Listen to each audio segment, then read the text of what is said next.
All righty. Jason. Is this the best defensive front you guys have seen so far? This year you saw them once. Yeah, I mean, they're probably the best. They're two interior guys, have been good for a long time in this league. They're physical, they're athletic, and they're smart. It's usually a good combination for a football player. Montez Sweat is probably playing better than he's played ever. So, they got some really, really good players, no doubt about it. You play a division team for the second time. Are there any alterations that you need to make, slight tweaks to, how you operate on offense? Well, you're always trying to improve, and they're not. I mean, we played them in. Oh man, I remember what week? Second week, third week, third week. So they're obviously continuing to evolve and get better as a team, as are we. So there's going to be little nuances that are different. There's going to be familiarity, especially because we play them twice every year, and they got some familiar faces over there. But every team's changing throughout the season, so you got to be ready to adapt and to be ready for as prepared as possible for what they're doing now. And I'm sure there'll be some things they do on Sunday that'll be new. And yeah. Hey, Jason, it seems like every time I talk to Landon Dickerson, he's always very hard on himself. Wondering how much you notice that behind the scenes and how you think he's playing this year. Yeah, I mean, I don't think I've ever met a player that's not a perfectionist that's any good, or I've never met a player that's any good that's not a perfectionist. Mistakes are unacceptable to good players, and although they're going to happen, you're not happy about them. And at the same time, though, you got to be a confident enough individual to be able to move forward without letting it affect you in a negative way. And I think Landon's got a great disposition, and he's got a great temperament to be a phenomenal player in this league, as well as being enormous and strong. So, I think I see that. I think I see that out of all the guys in our room, to be honest. I think it'd be hard to survive in our room or with Jeff Stoutland if you're, not upset with mistakes.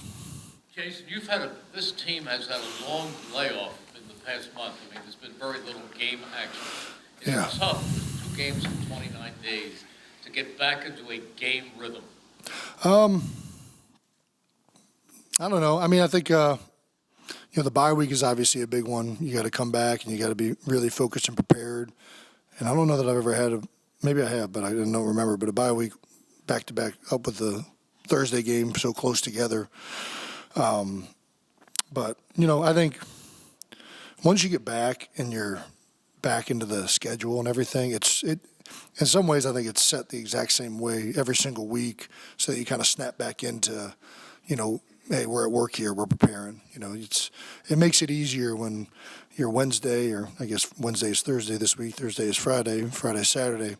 That's always set up in the same exact way on purpose to try and, maybe it's almost like Pavlov's dog, right? You're back at work and you're preparing because it's the same way it is every week. So I think we do a good job of maintaining the focus, and, when you're here, it's the same thing every single day.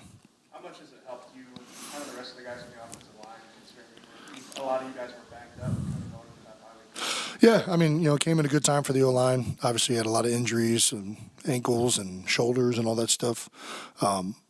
So, yeah, I think it was good for us, but, ask me in 6-7 weeks how I feel about the bye week coming that early, and might be a different story, but we'll see. I think, it is what it is, and, you're going to have to play hurt in this league, especially up front. I think nobody's healthy at this point, no matter when your bye week comes, so you just got to be ready to deal with it. Jason, you've been around, a dozen years. You've never been 8-0, though. It's true. Nobody in Eagles history, apparently. I mean, does it get to a point where, you never want to lose a game, but, do you think it would benefit to, maybe not go undefeated? Is there any benefit to that?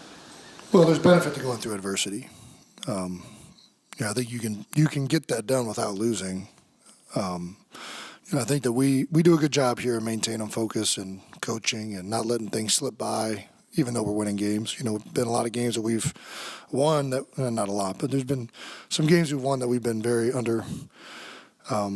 we've been upset or we've underperformed in our minds. and it's coached that way, and it's like that in the meeting rooms and in the team meetings. And I do think it's important to have adversity, and we've had some adversity to this point, but we haven't had a second half drive where we've had to operate in a 2-minute situation or been down and had to claw our ways back. And it's always good to go through that stuff and to operate and to be familiar in those situations so that when it comes again, you're that much more prepared for it. But I don't know. I think being undefeated is a pretty good position as well. I don't know that. What do you want us? Should we go out there and lose a game? Is that the mindset? I don't know. Yeah, I think as long as we keep focusing and working on things, and you just got to be ready and understand that these other situations are going to occur, and we're going to have to continue to work on them and be prepared for when they show up. There's such an obvious difference in the way Jalen has grown over the past year and become a top quarterback. Is there a difference that's discernible in the huddle? Is he more confident, more authoritative, or has he always been the same? I haven't noticed one thing different. I think that guy, if there's one thing that he is consistent. And, he's been the same temperament, same mentality from his rookie year. You see the confidence continuing to get better. As with anybody that gets repetition, you're going to be more confident. And the more you have success, you're going to have more confidence. But, he's been a pretty cool, confident, competitive guy from the moment he's been here. I don't see really any difference. How was Jalen on your show? It was awesome. Yeah. Did you learn anything new about him? Yeah, I think you. What's interesting is you do a podcast and you're not only are you doing it and it's fun to do with your brother or it's fun for the fans to be involved, but we preach connecting here quite a bit, and I think that both of us got closer out of that little conversation. I don't even want to call it an interview, right? You learn things about the other guy, little nuances or the way he's thinking or whatever. When you sit down and talk with a guy for an hour and a half, you're gonna, come away with it's like I don't know if you guys ever played Sims or whatever, but you have an interaction, the little connection bubbles start popping up. That's real, I think. When you sit down and talk to somebody and you have a meaningful conversation, not just, shooting the breeze, small talk, right? You're going to become closer with the guys. You were speaking of your podcast. I think Jalen was saying that he was under the impression that you came back this year because you were excited to see what he could do. Yeah. Has he exceeded those expectations? Yeah, I think he's exceeded. I think our team has exceeded it. I knew we had a chance to be really good, but I didn't think we'd be probably 8-0 at this point. Not that I worry about where we're going to be.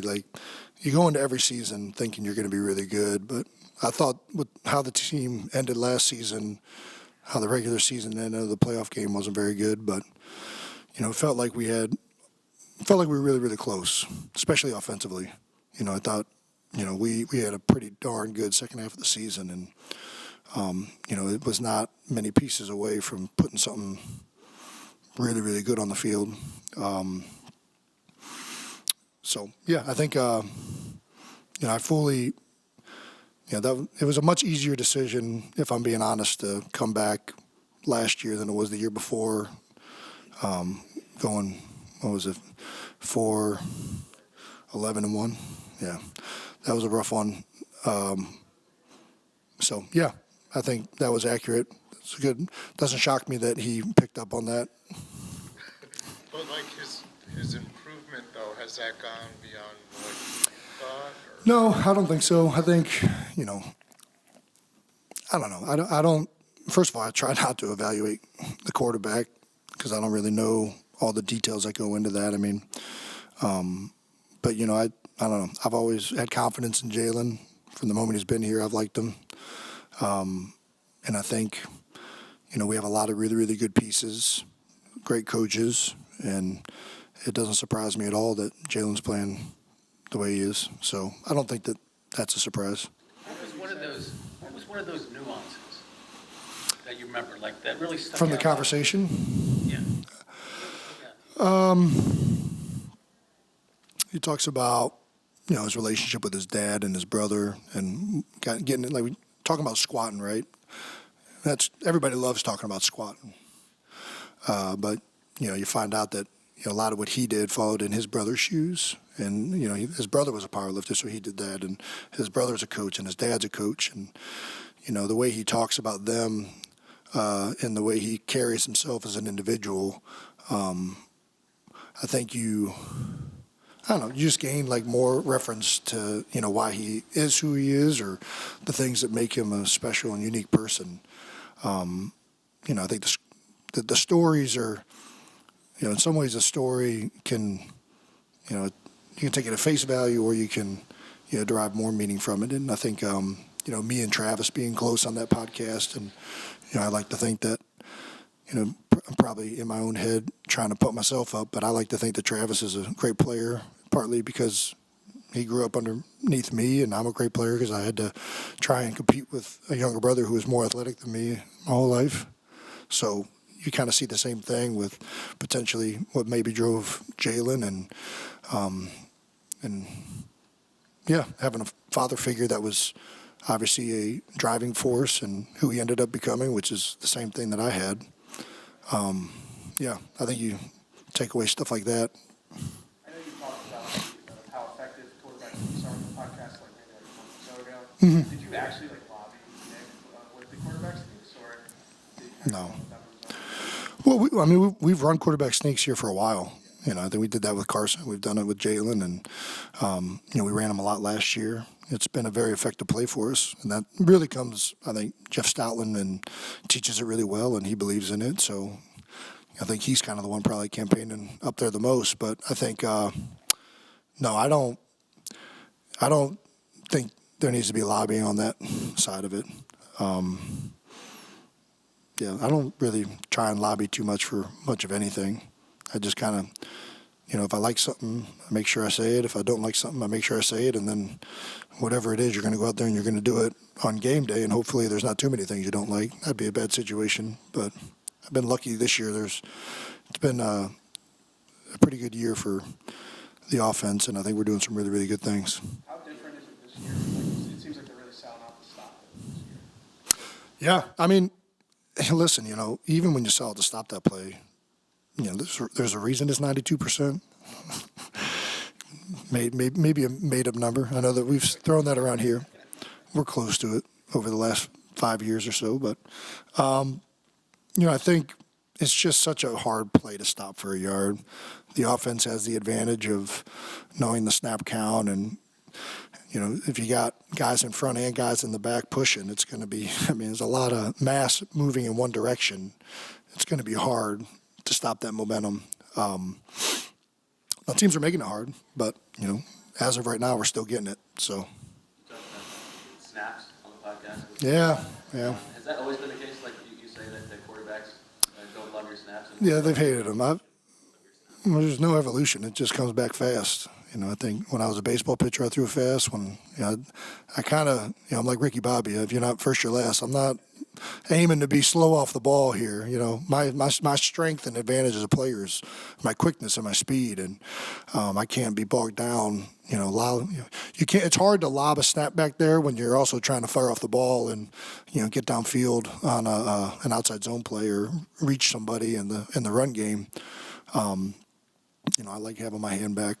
So, I think I've been in some ways. I think a lot of my snaps that have been bad, really, some of them aren't even that bad. They're just so fast, it's hard to navigate those. So it's got to be extra on point, and I get that, and I put a lot of work and time into trying to make sure that's the case. But, I think every quarterback I've ever played with hasn't complained, but they've made sure to tell me that the ball comes back very fast. Are there slow snaps? There are. The speed of the snap usually corresponds with the speed of the player, I would say. I think if you have your bigger-bodied power guys, they're a little bit slower movers across the board. But, I think when you tend to be a faster player that relies on quickness and stuff like that, the snap happens quicker for a lot of those players as well. Jason, all fun you're having this year, the arrow of this team pointing up, it's going to be a tough decision for you to Well, it's always a tough decision. Yeah. We'll see where it's at the end of the year. But, it's always a tough decision. And I'm just going to try and enjoy this one and, think about that at the end of the year. Thanks. Awesome.